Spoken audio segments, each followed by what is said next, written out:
When I was 11 years old, I was diagnosed with meningococcal meningitis, which is a bacterial meningitis. I had been riding for many years before then, but my parents used this horse that we had looked at as a push to be like, if you get well, we're going to do our dangdest to get you this horse. And once I heard that, I was just set to get out of the hospital and get home. And my parents, whenever I was driving up the driveway, had him in our front pasture. And I can still vividly see him running around, and I was the happiest little girl that day.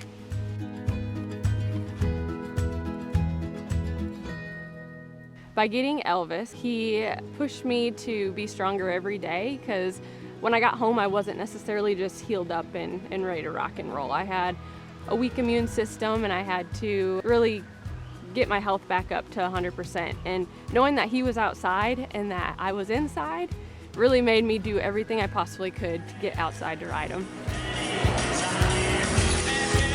Elvis was my best friend for almost 23 years, and I got to have many accomplishments with him throughout Little Britches, high school rodeo, college rodeo, and amateur rodeo.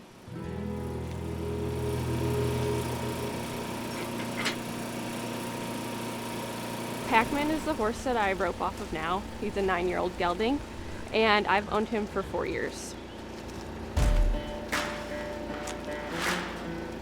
My horse's personality is so silly. He, when I first got him, was kind of quiet and didn't have much of a personality.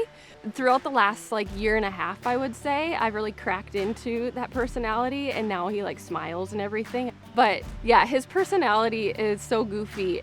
When I unloaded him here, he started bucking at the trailer because he was away from the other horse, and he just has such a quirky attitude, okay, what's the next adventure? Where are we at?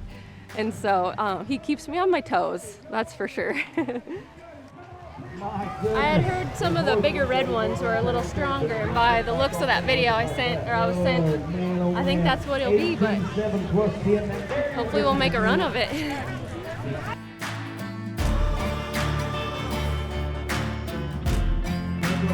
Korah Corrigan.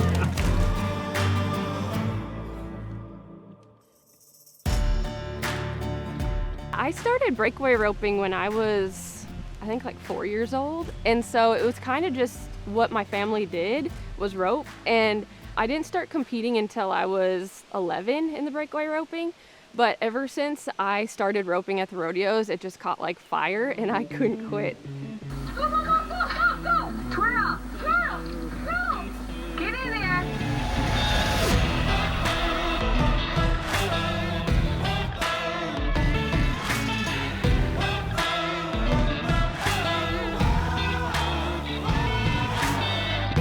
I'm here today with my sister. She's also a breakaway roper. She is typically my traveling partner, and my husband as well.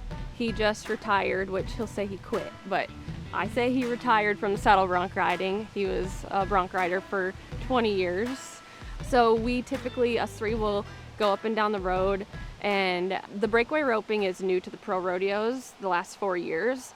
So it's been a joy to be able to do what my husband did for many years before I did, now at the same caliber as what he's competed at for so many years.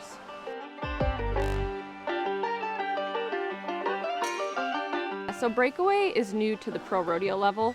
It's not a new sport overall. Breakaway's been included at the Little Britches level, or say young kid level. It's been included at the college level and the amateur level. But 4 years ago, they added it to the PRCA and WPRA. And so it's been a journey. Not all rodeos have it yet, but each year there's more and more rodeos that are adding it. So before breakaway was added to the pro rodeos, barrel racing was the only event for women.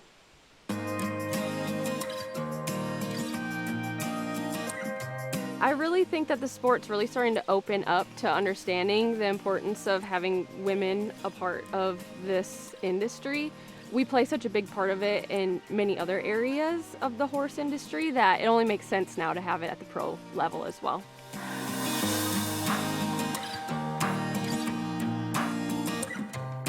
I think this lifestyle is so addicting because it's an adrenaline rush. You work so hard, and sometimes it pays off and sometimes it doesn't. And I think just knowing how close you are to meeting your goals and your dreams just keeps pushing you along and makes you want more. Oh my. Sydney. We had a little fun anyway.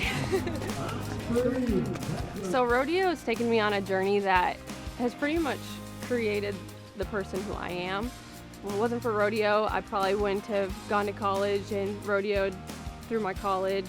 A lot of what I've done for work has been through horses and having that knowledge of rodeo. And so just being where I am today, it all falls back on being a part of rodeo.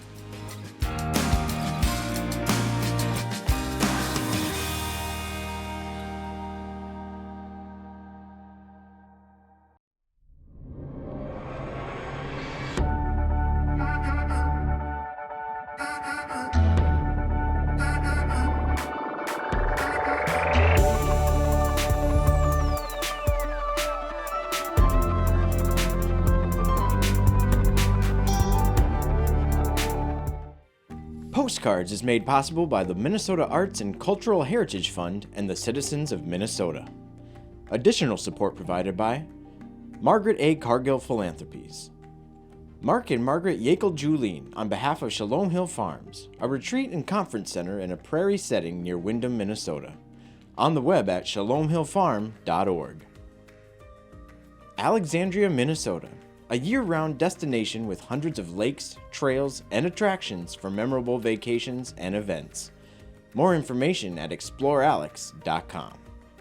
A better future starts now. West Central Initiative empowers communities with resources, funding, and support for a thriving region. More at wcif.org.